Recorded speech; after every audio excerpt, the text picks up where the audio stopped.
স্টেজে ওলামায়ে কেরাম, অতিথিবৃন্দ,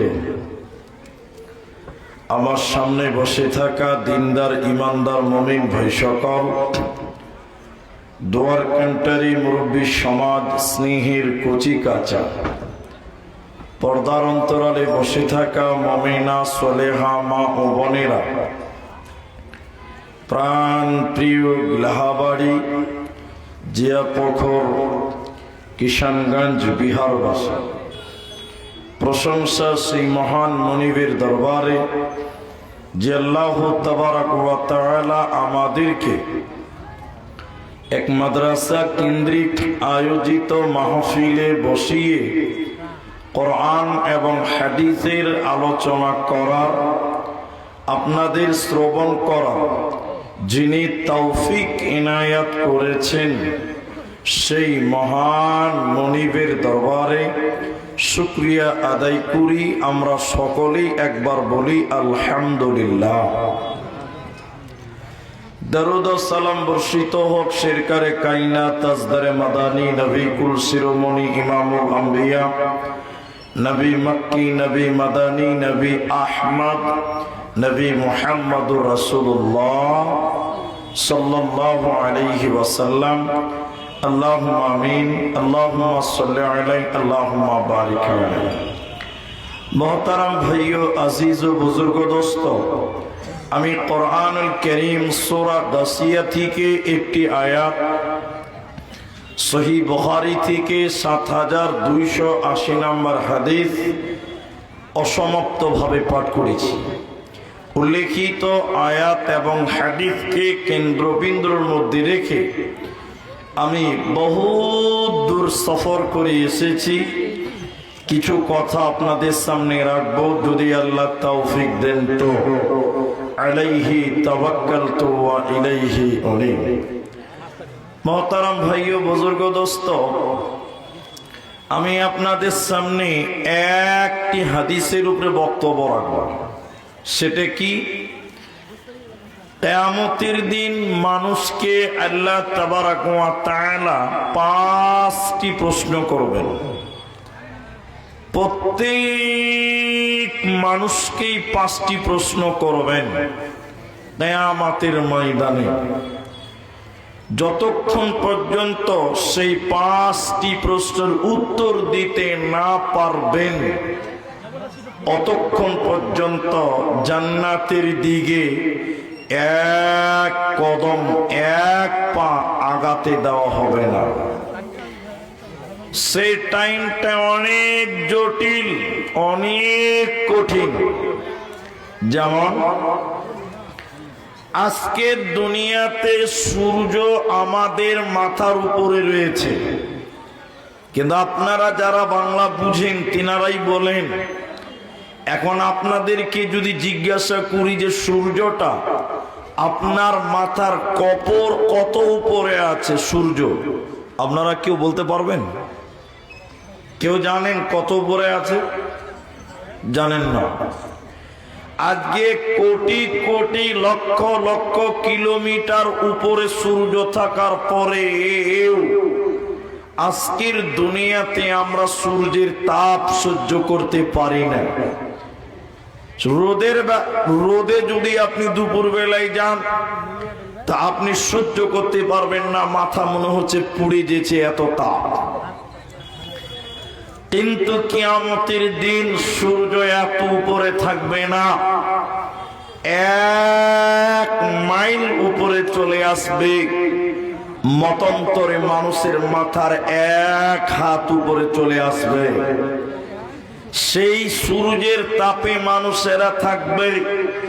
নবী বলেন, যতক্ষণ পর্যন্ত ৫টি প্রশ্নের উত্তর না দিতে পারবেন, অতক্ষণ পর্যন্ত ওই জায়গাতে সূর্যের তাপের নিচে থাকতে হবে।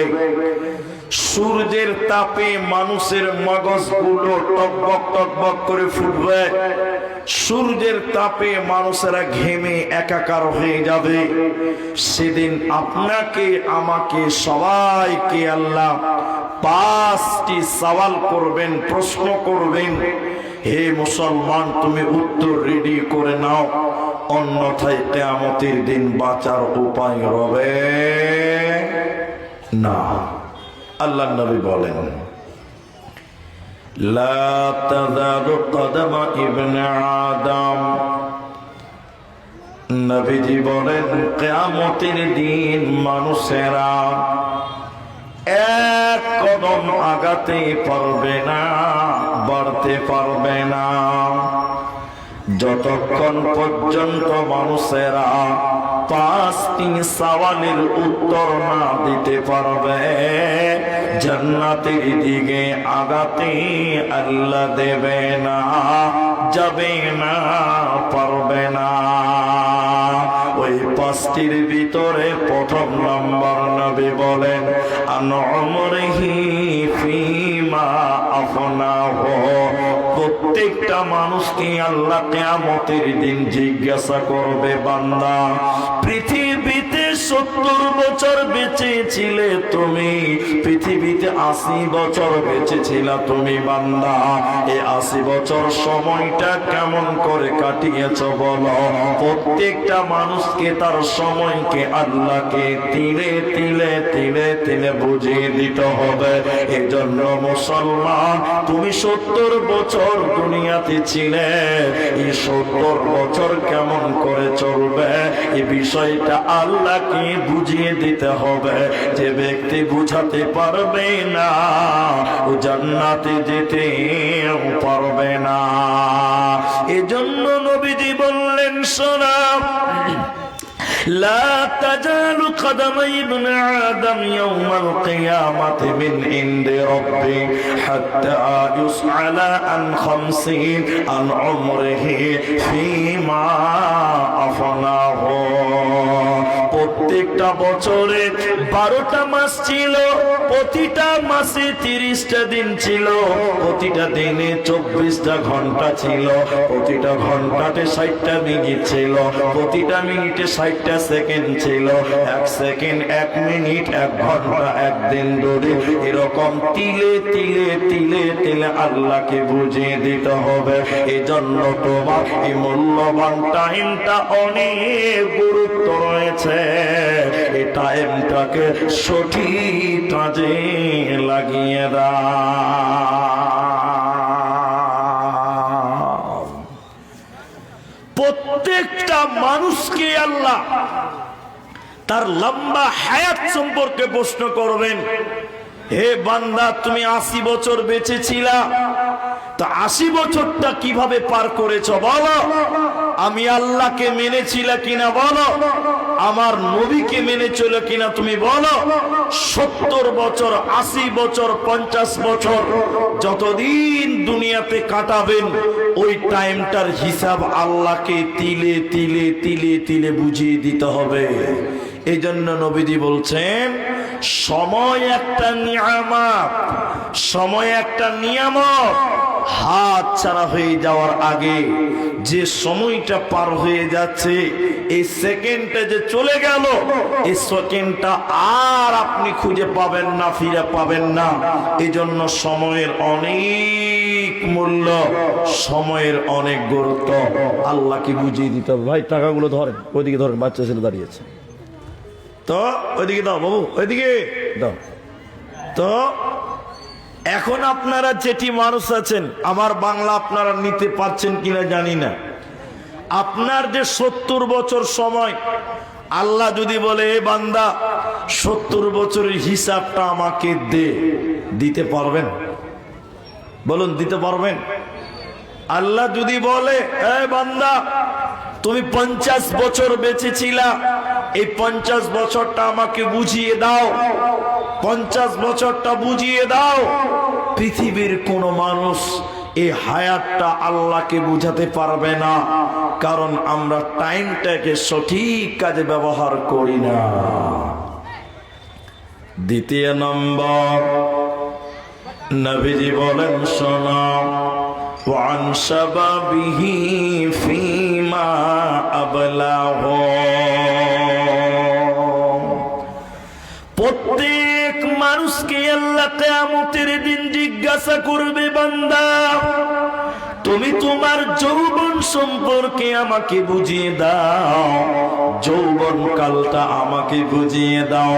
যৌবন কালে আমি আল্লাহর ইবাদত করেছো কি করনি বলো? যৌবন কালে আল্লাহকে মেনেছো কি মাননি তুমি বলো? যৌবন কাল আল্লাহকে বুঝিয়ে দিতে হবে যে ছেলেটা, যে যুবকটা যৌবন কাল আল্লাহর পথে কাটিয়ে দেয়, যে যুবকটা যৌবন কাল আল্লাহর পথে অতিবাহিত করে দেয়, নবীজি বললেন শোনো, কিয়ামতের দিন আমার আল্লাহ এই যুবককে তার আরশের নিচে স্থান দেবে, রহমতের ছায়া দিবে, বরকতের ছায়া দেবে।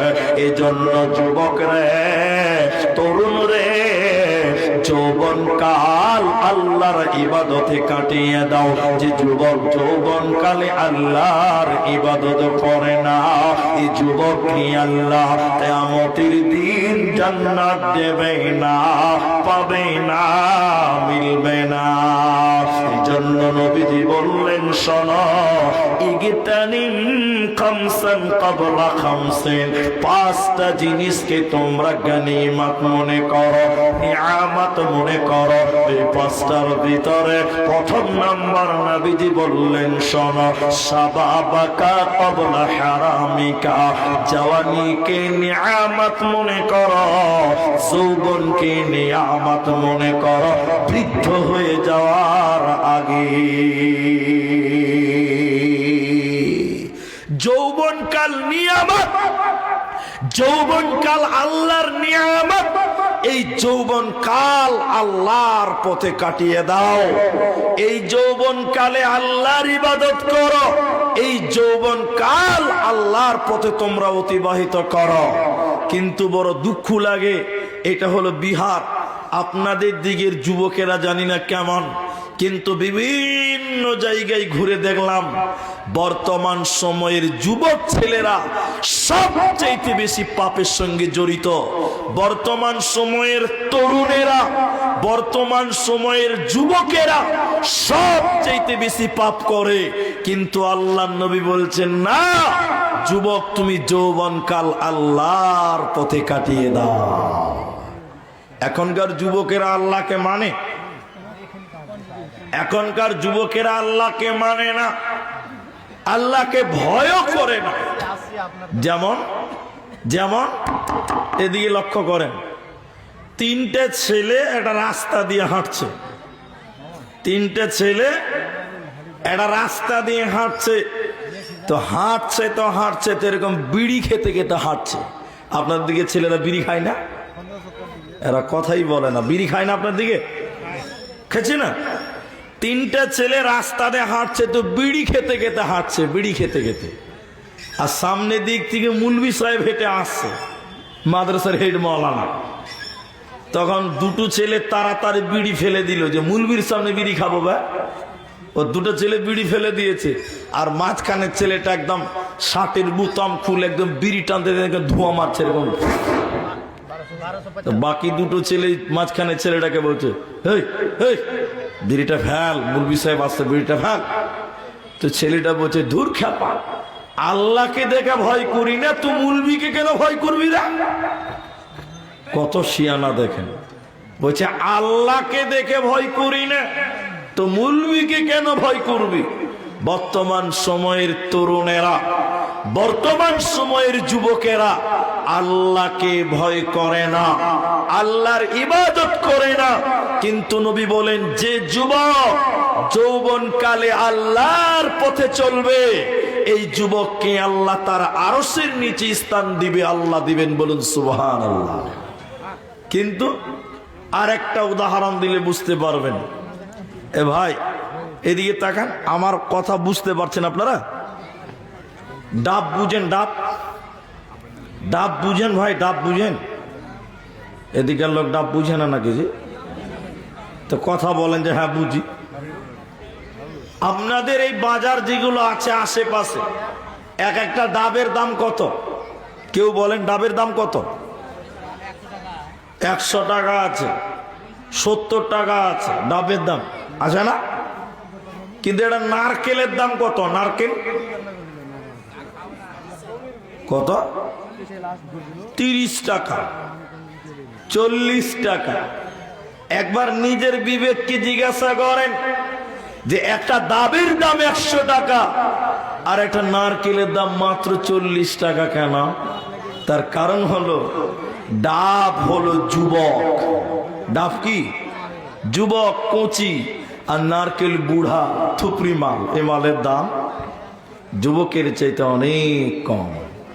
এজন্য নবী বলেন, শোনো, ওয়ান সাবাবিহি ফীমা আবলাহু, প্রত্যেকটা যুবককে বলা হবে, যুবক রে, যৌবন কাল কেমন করে কাটিয়েছ আমি আল্লাহকে বুঝিয়ে দাও। যে যৌবন কাল বুঝাতে পারবে না, এই ছেলেকে আল্লাহ জান্নাত দেবে না, পাবে না, পাবে না।